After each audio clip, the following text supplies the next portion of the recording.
안녕하세요. 반갑습니다. 여러분들과 함께 1년 동안 미적분을 강의하게 된 나상민이라고 합니다. 코로나19로 인해 여러분들을 직접 학교에서 얼굴을 맞대고 수업을 진행할 수는 없지만 여러분들에게 최대한 도움을 드리고자 이 강의를 제작하게 되었습니다.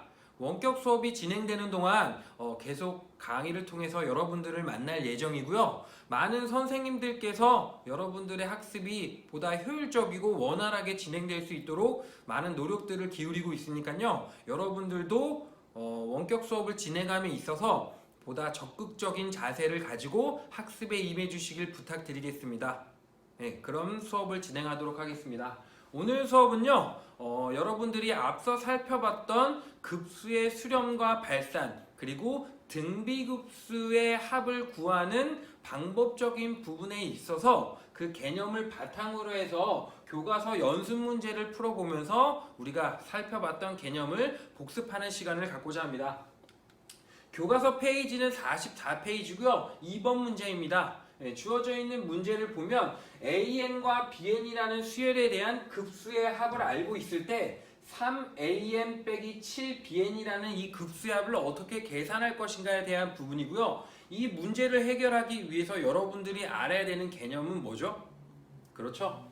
급수의 무엇을 알아야 되죠? 성질을 알고 있어야 된다라는 거죠. 이 성질이라고 하면 급수의 합을 보다 효율적으로 계산하기 위한 방법이라고 부르실 수 있다라는 거죠. 그래서 급수의 성질은 몇 가지가 존재한다라는 거요. 세 가지가 존재하더라라는 얘기를 할 수가 있다라는 거죠. 첫 번째는 뭐요? AN이라는 수열에 C를 곱한 새로운 수열을 만들었는데 이 수열에 대한 급수의 합을 어떻게 계산할 것인가에 대한 부분인 거죠. 이 부분은 우리가 시그마라는 기호에 대한 성질에서도 마찬가지로 살펴봤지만 주어져 있는 이러한 급수의 합은 AN이라는 급수의 합에서 뭐요? C배를 곱한 결과 실수배를 한 거와 같아지더라 라는 얘기를 할 수가 있다라는 거죠. 그리고 두 번째는 뭐요? 그렇죠. 뭐예요? AN이라는 수열과 BN이라는 수열의 합에 대한 새로운 수열의 급수의 합을 어떻게 계산할 것인가에 대한 부분이고요. 주어져 있는 이 결과 어떻게 된다는 거요? AN이라는 수열의 급수와 BN이라는 수열의 급수의 합으로 표현이 가능하더라 라는 얘기를 해줄 수 있고요. 세 번째는 시그마 n이 1부터 무한대까지의 AN 빼기 BN이라는 이러한 급수의 합을 어떻게 계산할 것인가에 대한 부분이고요. 2번과 비슷하게 주어져 있는 이 급수, 세 번째 급수의 합은 어떻게 계산한다는 거요? 각각의 급수의 합의 차로서 계산이 가능하더라라는 거죠. 그런데 이 세 가지의 급수의 성질이 만족하기 위해서 가정되는 조건 있죠? 그 조건이 뭐예요? 그렇죠. 시그마 n이 1부터 무한대까지의 AN이라는 이 급수의 합과 1부터 무한대까지의 BN에 대한 급수의 합이 어떻게 돼요? 존재해야 된다라는 거죠. 그 존재한다라는 얘기는 다시 말하면 수학적으로 수렴한다라는 얘기로 우리가 바꾸어서 나타내 줄 수 있다라는 거죠. 그래서 그 각각의 급수의 합이 존재하면 이 세 가지의 성질들을 만족해 줄 수 있다라는 거죠. 그런데 우리가 앞에 또 기존에 알고 있던 연산과 관련된 성질은 세 가지만 있었던 건 아니었죠. 실수의 연산 성질 혹은 수열의 극한에 대한 성질들을 보면 뭐가 더 추가가 되어 있었냐면 곱하기에 대한 부분과 나누기에 대한 부분이 추가가 되어 있었다라는 거죠. 그런데 이 주어져 있는 급수의 성질에서는 세 가지 조건만을 성질로 우리가 결과로 나타내 준다라는 건데 여기서 왜 세 가지만 곱하기에 대한 부분과 나누기에 대한 부분이 빠져 있느냐라는 건 급수의 성질을 우리가 알기 위해서 가장 먼저 생각해야 될 건 뭐예요? 그죠? 급수의 합을 어떻게 구할 것인가에 대한 부분인 거죠. 그래서 시그마 n은 1부터 무한대까지의 AN이라고 표현하는 이러한 급수의 합을 어떻게 계산하겠느냐라는 거죠. 어떻게 계산해요? 그쵸? 리미트 n이 무한대로 갈 때 시그마 k는 1부터 n항까지의 ak로 표현이 되더라라는 거죠. 그래서 이 급수는 뭐로 표현이 가능하느냐? 리미트라는 기호와 시그마라는 기호로 표현이 가능하더라 라는 얘기를 해줄 수 있고요. 이걸 우리는 이제 어떻게 구하느냐 라는 부분으로 해석을 하면 부분합의 극한으로 급수의 합을 계산해 줄 수 있다라는 거죠. 그래서 합에 대한 부분과 극한에 대한 부분이 동시에 나타내주고 있다라는 거죠. 그렇 관점에서 우리가 이 급수의 성질을 살펴보면 이 급수라는 게 부분합의 극한으로 나타나져 있기 때문에 수열의 극한에 대한 성질과 그리고 시그마라는 기호가 갖는 성질을 동시에 만족해야 된다라는 사실을 우리가 유도해낼 수 있다는 거죠. 그렇기 때문에 이 급수의 성질은 세 가지를 결과로 우리가 만족을 한다라는 얘기를 할 수가 있다라는 거죠.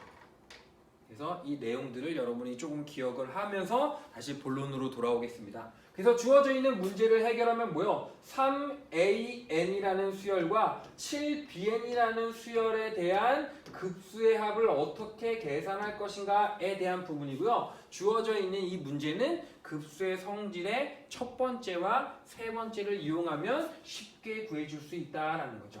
그래서 an이라는 수열의 급수의 합의 3배를 한 거와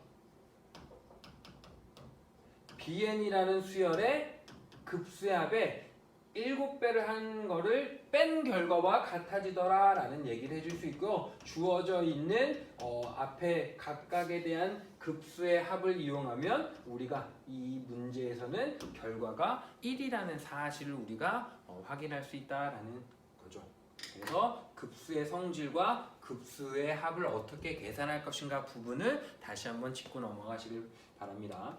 그 다음 4번입니다. 주어져 있는 문제는 급수가 수렴하기 위한 x값의 범위를 구하고 그때의 급수의 합을 어떻게 계산할 것인가에 대한 문제고요. 이 주어져 있는 문제는 두 가지의 경우로 나누어서 생각할 겁니다. 다시 얘기하면 실수 수렴하기 위한 실수 x값의 범위를 먼저 첫 번째 구할 거고요. 그 조건 하에서 급수의 합을 어떻게 계산할 것인가에 대한 부분으로 나누어서 우리가 문제를 해결할 겁니다. 그래서 첫 번째 우리가 해야 될 부분은 이 급수가 수렴하기 위한 x 값의 범위를 구해야 된다라는 거고요. 그때 급수의 합을 두 번째로 우리가 나누어서 생각을 할 거라는 거죠. 그리고 여기서 여러분들이 문제를 푸는 과정에서 나타나겠지만 유념해야 될 사항은 이 x는 문자가 아니라 뭐라는 거예요? 실수라는 사실을 먼저 기억을 하고 문제를 풀도록 하겠습니다. 네, 그래서 주어져 있는 이 급수 안에 이 시그마 기호 안에 있는 이 수열을 봤더니 어떤 수열로 표현된다는 거예요? 등비 수열로 나타나져 있기 때문에 우리가 급수의 합을 구하기 위해서는 뭘 생각해야 되는 거예요? 등비 급수를 우리가 구하면 되더라라는 거죠. 예. 등비 급수는 어떻게 구하느냐라는 건 좀 이따가 풀이 과정을 우리가 풀어보면서 다시 한번 언급을 하도록 하겠습니다. 첫 번째입니다. 첫 번째. 이제 실수 x의 값을 범위를 구해야 돼요. 범위를 구해야 됩니다. 뭐 하기 위한? 이 급수가 수렴하기 위한 범위를 구해야 된다라는 거죠. 그러면 우리가 먼저 생각해야 될 부분은 뭐예요? 이 급수가 수렴하기 위해서는 어떠한 조건들을 만족해야 되는가라는 걸 먼저 우리가 생각해야 된다라는 거죠. 수렴하기 위해서는 어떤 조건들을 만족해야 되는가? 이러한 수렴하기 위한 만족돼야 되는 조건을 우리가 구하기 위해서 생각해야 되는 개념은 뭐예요? 그렇죠? 급수와 극한의 관계를 여러분들이 생각을 해야 된다라는 거죠. 그래서 이 시그마 n은 1부터 무한대까지의 an이라는 이 급수와 리미트 n이 무한대로 갈 때 an이라는 이러한 두 가지의 표현의 관계를 우리는 알고 있다는 거죠. 어떤 관계 있다는 거요? 그쵸? 급수가 수렴하면 극한값은 얼마가 된다는 거예요? 0이다라는 거죠. 예, 그래서 이 사실을 여러분들 이 명제를 보다 명확하게 알고 넘어가시길 바랍니다.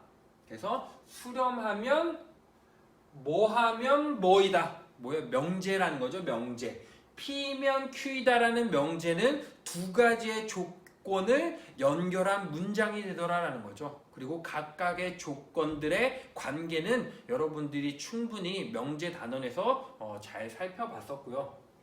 그래서 보면 수렴하기 위해서는 이 극한값이 0이라는 이 조건은 어떻게 있어야 된다는 거예요? 있어도 되고 없어도 되고 그런 건가요? 아니죠. 반드시 필요하다라는 거죠. 그래서 우리는 이러한 반드시 필요한 조건을 뭐라 불러요? 필요 조건이라고 부른다라는 거죠. 그래서 수렴하기 위해서는 극한값이 항상 0이라는 거죠. 근데 여기서 영명제는 항상 성립하지 않는다라는 걸 여러분들은 기억하셔야 돼요. 극한값이 0이라고 해서 수렴하는가? 그렇지는 않아요. 근데 그 급수가 수렴하기 위해서는 극한값은 항상 0이어야 된다라는 사실을 여러분들이 기억을 조금 하고 넘어가시길 바랍니다. 그리고 추가적인 개념을 우리가 생각하면 이 수렴하면 뭐요? 부분합의 극한이 존재한다라는 거죠. 네. 이거와 일맥상통하는 같은 뜻을 가지는 이 수학적인 표현이 뭐요? n이 무한대로 갈 때 sn이 존재한다라는 거죠. 네. 그리고 이 sn이 존재하면 모두 존재하냐면요. s의 en-1에 대한 극한도 존재하고요. 이게 존재하면 뭐가 돼요? n이 무한대로 갈 때 s의 en도 극한값이 존재하더라 라는 이 사실을 여러분들 잘 기억을 조금 하고 있으시길 바랍니다. 다시 본론으로 돌아오겠습니다. 이 급수가 수렴하기 위해서는 뭘 만족해야 된다고요? 리미트 n이 무한대로 갈 때 x 곱하기 1 빼기 x가 뭐가 돼요? 첫 번째 항이 될 거고요. 공비는 1 빼기 x가 될 거라는 거죠. 이거의 극한값이 얼마가 돼야 된다는 거예요? 0이 돼야 된다는 거죠. 0. 등비수열의 극한이 0이기 위해서는 어떠한 조건을 만족해야 돼요? 첫 번째 항이 0이거나 공비가 마이너스 1과 1 사이에 있으면 된다라는 거죠. 그래서 여기서 첫 번째 항은 뭐예요? 밑줄친 x 곱하기 1 마이너스 x가 되더라라는 거죠. 그래서 첫 번째 항을 구해보면 x가 뭐이면 돼요? 0이면 되더라라는 거죠. 그리고 또는 x가 뭐면 돼요? 1이면 되더라라는 거죠. 그리고 두 번째는 뭐예요? 1 마이너스 x라고 하는 공비가 마이너스 1과 1 사이에 있으면 된다라는 거죠. 이므로 x의 범위를 구해보면 어떻게 해요? 0보다 크고 2보다 작게 된다라는 거죠. 그래서 기억과 니은에 의해서 우리는 이 주어져 있는 급수가 수렴하기 위해서는 0보다 크거나 같고 x가 2보다 작게 된다는 사실을 우리가 확인해 줄 수 있다는 거죠. 그러면 이 범위 안에서는 이 급수가 수렴할 거고 그때 뭘 구하는 거야? 급수의 합을 계산하고자 한다는 거죠. 그래서 이 부분을 지우고 두 번째 경우로 넘어와서 문제를 풀어보도록 하겠습니다. 그렇죠? 두 번째 우리가 구하고자 하는 건 뭐라고요? 시그마 n이 1부터 무한대까지 갈 때 x 곱하기 1 빼기 x 곱하기 1 빼기 x의 n-1 제곱이라는 거죠. 물론 뭐 이렇게 표현해도 되지만요. 우리는 첫 번째 항과 공비를 조금 명확하게 표현하기 위해서 이렇게 쪼개서 나타낸 겁니다. 그래서 이 주어져 있는 문제는 어떻게 해결해 줄 수 있다라는 거예요? 그렇죠? 첫 번째 항과 공비를 이용해서 나타내 줄 수 있다라는 거죠. 1 빼기 공비가 뭐라고요? 1 빼기 x가 될 거고요. 첫 번째 항은 x 곱하기 1 빼기 x가 된다라는 거죠. 등비급수를 어떻게 구하는지는 여러분들 잘 알고 있죠? 시그마 n은 1부터 무한대까지 a 곱하기 r의 n-1 제곱을 어떻게 해요? 1 빼기 r분의 a로 구한다라는 거죠. 단 무슨 조건이 있어야 돼요? 절대값 r이 1보다는 작아야 된다라는 거죠. 이 범위 안에서는 급수합을 이렇게 계산해 줄 수 있다라는 거죠. 그래서 식을 정리해 보면 x분의 x 곱하기 1 빼기 x가 되더라라는 거죠. 이제 어떻게 하면 돼요? 주어져 있는 우리가 구한 결과를 이제 보다 간단한 형태로 우리가 소구하거나 약분을 통해서 우리가 계산해 주면 된다는 거죠. 그래서 어떻게 하면 돼요? x를 나누어서 계산하면 되더라는 거죠. 이렇게 하면 돼요? 그렇죠? 안 되죠? 우리가 문제를 풀기 전에 x라는 게 뭐라고 생각했어요? 실수라고 했었죠. 0을 0으로 나눌 수 있어요? 없어요? 없다라는 거죠. 그렇기 때문에 x가 0이면 뭐요? 분모가 0이 돼서 절대로 이 값은 존재하지 않는다라는 거죠. 그렇기 때문에 만약에 이 약분이 가능하면 어떻게 돼요? 뭐가 붙어야 돼요? x는 절대로 0이 아니어야 되더라는 거죠. 그러면 0이면 어떻게 되죠? 그렇죠. 첫 번째 항도 0, 두 번째 항도 0, 모든 항이 0인 상수 수열이 되더라라는 거죠. 그때 0을 무한히 더하면 얼마예요? 0이 된다라는 거죠. 따라서 2번에서 우리가 이 결과로 시그마 따라서 n이 1부터 무한대까지의 x 곱하기 1 빼기 x의 n제곱이라는 이 급수합은 뭐요? 두 가지의 조건으로 나눌 수 있더라라는 거죠. x가 0이면 0이 될 거고요. x가 0이 아니면 어떻게 돼? 1-x가 되더라는 거죠. 그래서 그 급수가 수렴하기 위해서는 어떤 조건을 만족해야 되는가라는 걸 여러분들이 다시 한번 짚고 넘어가시길 바랍니다. 그 다음 6번입니다. 6번도 뭐요? 급수의 합을 알고 있을 때 주어져 있는 수열의 극한을 계산하는 문제가 되더라는 거죠. 그렇죠? 뭐요? 급수와 극한이 표현되어 있기 때문에 우리는 뭘 생각해야 돼요? 급수와 극한과의 관계를 생각할 수밖에 없다라는 거죠. 그렇기 때문에 an이라는 수열에 대한 급수가 수렴함으로 극한값은 얼마가 된다라는 거예요? 0이 되더라라는 거죠. 0. 그래서 0이라는 사실을 우리가 이용해서 주어져 있는 6번의 문제를 해결할 거라는 거죠. 네. 첫 번째입니다. 첫 번째 뭐예요? 리미트 n이 무한대로 갈 때 an의 극한값은 얼마나 거예요? 0이라는 사실을 우리가 이 관계 속에서 우리가 찾아낼 수 있다는 거죠. 그래서 리미트 n이 무한대로 갈 때 an의 값이 0이라는 사실을 이용해서 주어져 있는 수열에 대한 요 수열에 대한 극한값을 계산한다는 거죠. 보통 분수꼴로 나타내져 있는 수열의 극한은 어떻게 구해요? 다양한 방법이 있지만 수열의 극한에 대한 성질을 이용한다라는 거죠. 그죠? 그래서 분모와 분자의 극한이 존재하는 경우 각각 리미트라는 기호를 나누어서 생각해 줄 수 있다라는 거죠. 근데 주어져 있는 문제에서 분모와 분자의 극한이 존재하나요? 존재하지 않는다라는 거죠. 더군다나 an이라는 수열은 어떤 형태로 n에 관한 어떤 형태로 표현이 되는지 일반항을 알 수가 없기 때문에 분자와 분모가 n에 관한 다항식으로 나타내지는지 모른다라는 거죠. 그렇기 때문에 우리는 주어져 있는 문제를 단번에 해결할 수는 없고요. 결론은 수열의 극한에 대한 성질을 이용해서 구할 겁니다. 근데 성질을 이용해서 구하기 위해서는 어떻게 해야 돼요? 분자와 분모의 극한이 존재해야 된다는 거죠. 그래서 존재하도록 식을 변형할 겁니다. 변형. 만약에 이 an이라는 요 항이 없으면 여러분들은 어떻게 구하실 거예요? 그쵸? 분자와 분모가 n에 관한 다항식으로 나타나져 있기 때문에 분모의 최고차항으로 분자와 분모를 나눠서 극한값이 존재하도록 만든다라는 거죠. 그게 결과적으로는 이제 뭐예요? 결과적으로는 분자와 분모의 차수를 비교하는 형태로 나타낸다는 거죠. 그래서 여기서는 분모의 최고차항으로 나누는 그 아이디어를 이 문제에 활용할 겁니다. 물론 an이라는 게 n에 관한 어떤 식으로 나타낼지는 모르지만 아이디어만 이용할 거야. 아이디어. 그렇게 되면 주어져 있는 식을 어떻게 바꿀 수 있다라는 거예요?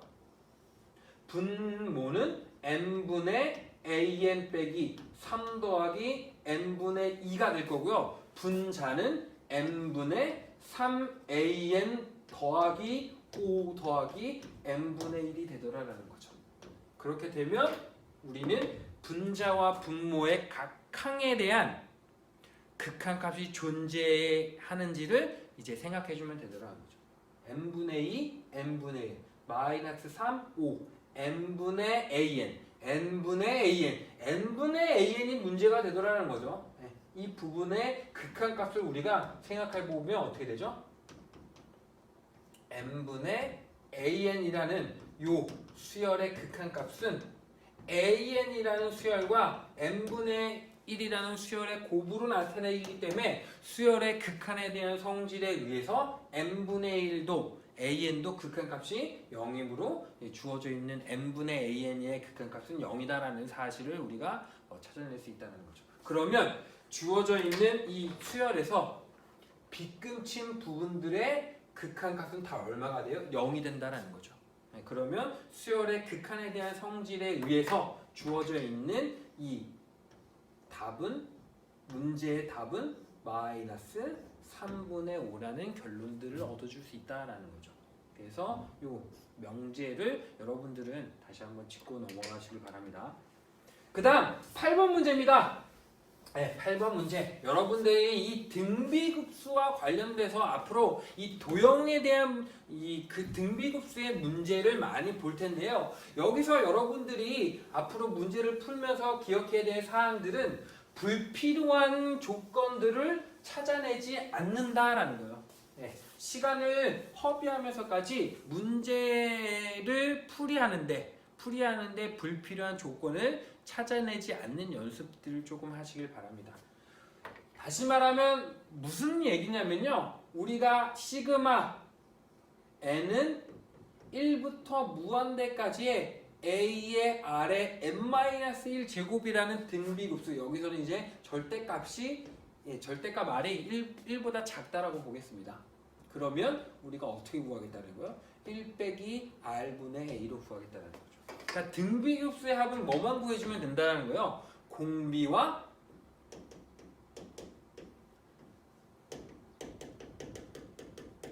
첫째 항만 구해주면 되더라라는 거죠. 공비를 구하기 위해서는 우리가 어떻게 돼요? 공비를 구하기 위해서는 뭘 찾아야 돼요? 이웃하는 항 사이의 관계를 찾아낸다라는 거죠. 그래서 이 주어져 있는 문제에서의 이웃하는 항 사이의 관계가 무엇이 될 것인가 라는 것만 명확하게 찾아낼 수 있으면 주어져 있는 문제는 쉽게 해결이 가능하다는 거죠. 네, 문제를 읽어보겠습니다. 다음 그림과 같이 반지름의 길이가 4인 원을 그립니다. 그리고 이 원 안에 내접하면서 서로 합동인 두 원을 외접하도록, 이 큰 원에 외접하도록 그리고요. 또 새롭게 그려진 원에 내접하면서 서로 합동인 두 개의 원을 외접하도록 그린다는 거죠. 이 부분을 한없이 반복해 나갈 때 우리가 구하고자 하는 건 뭐예요? 그려진 원들의 넓이 합이 얼마가 될 것인가 라는 거죠. 그래서 주어져 있는 문제를 해결하기 위해서 우리가 이 조건 안에서 우리가 풀이 과정 안에 필요한 것들을 찾아낼 겁니다.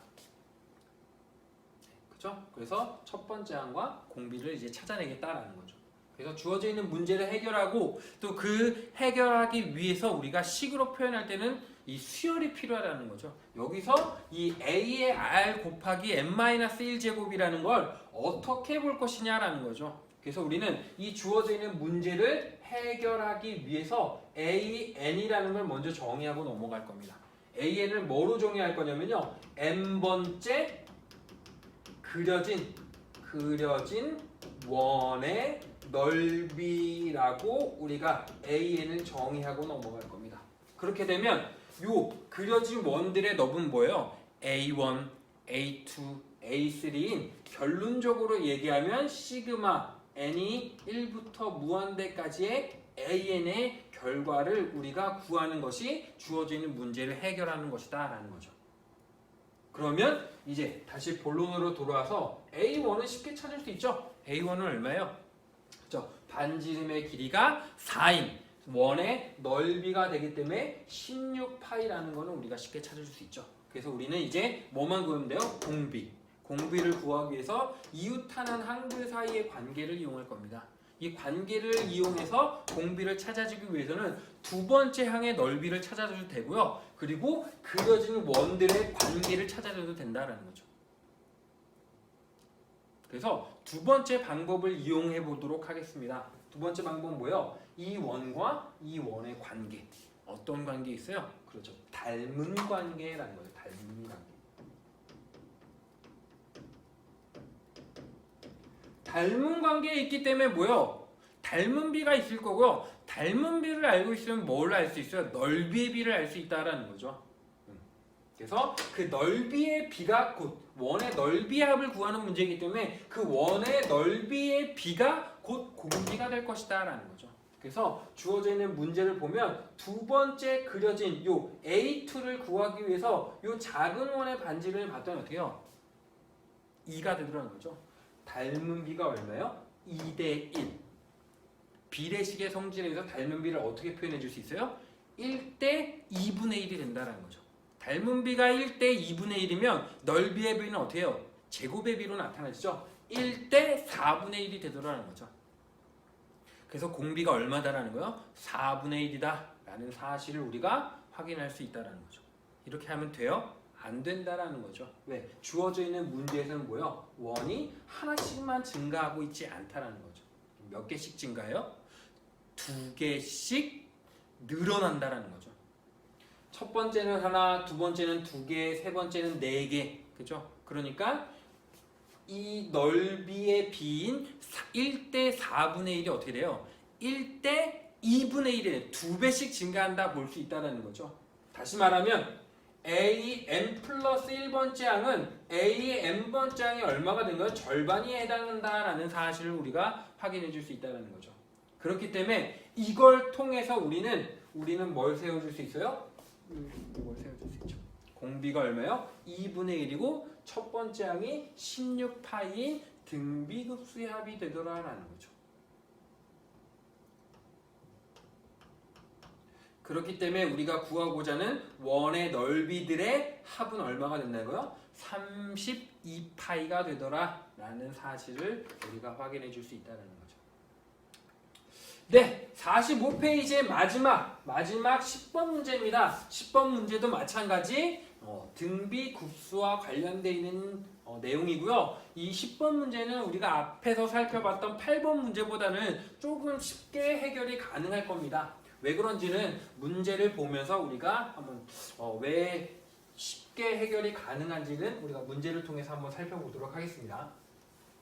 예, 10번 문제는요. 예, 아래 그림 여기 오른쪽에 있는 이 원에 관련되는 얘기인데요. 중심이 5이고 반지름의 길이가 1인 원에서 한 점을 먼저 잡습니다. 이미 한 점을 먼저 잡을 거고요. 그 다음에는 P1, OP2 요 각이 3분의 파이가 되도록 P2를 잡을 거예요. 그리고 요 P2O3 요 각이 3분의 제곱 파이가 되도록 P3를 잡을 겁니다.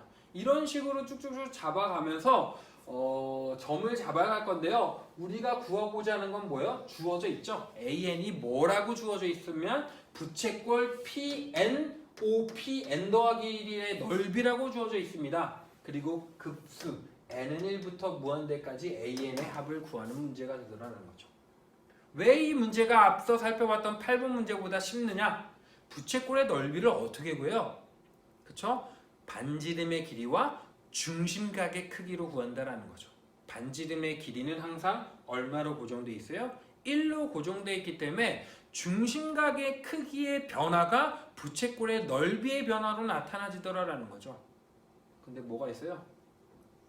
중심각의 크기의 일반적인 형태가 표현이 직접적으로 제시가 되어 있다는 거죠. 그래서 주어져 있는 문제를 해결하기 위해서 뭔가 공비와 첫 번째 항을 찾을 필요가 없다라는 거죠. 그래서 AN이 어떻게 되더라고요? 2분의 1 곱하기 반지름의 제곱 곱하기 AN은 뭐요? 요 부채꼴의 중심각의 크기로 나타나진다는 거죠. 3의 n제곱분의 파이로 구해줄 수 있다라는 거죠. 알죠? 미안합니다. 2파이가 되더라는 거죠. 따라서 AN은 얼마요? 3의 n제곱분의 파이가 되더라는 거죠. 첫 번째 항이 얼마예요? 3분의 파이고요. 공비가 3분의 1인 등비 수열에 대한 부분이라는 거죠. 그래서 n이 무한대로 갈 때 1부터 무한대로 갈 때 AN의 급수합은 어떻게 돼요? 1 빼기 3분의 1분의 3분의 파이로 구해줄 수 있다라는 거죠. 그래서 식을 간단하게 하면 주어져 있는 문제는 2분의 파이라는 결론들을 얻어줄 수 있다는 거죠. 그래서 공비와 첫 번째 항을 어떻게 구할 것인가에 대한 부분인데 여기서는 직접적으로 제시가 되어 있기 때문에 따로 구할 필요는 없었다라는 거. 그래서 등비급수의 합을 어떻게 계산할 것이며 그 결과를 어떻게 찾아낼 수 있는가라는 걸 여러분들이 다시 한번 다른 문제를 통해서 조금 더 연습을 해보시길 바랍니다. 네, 오늘 강의는 여기서 마치도록 하겠습니다. 감사합니다.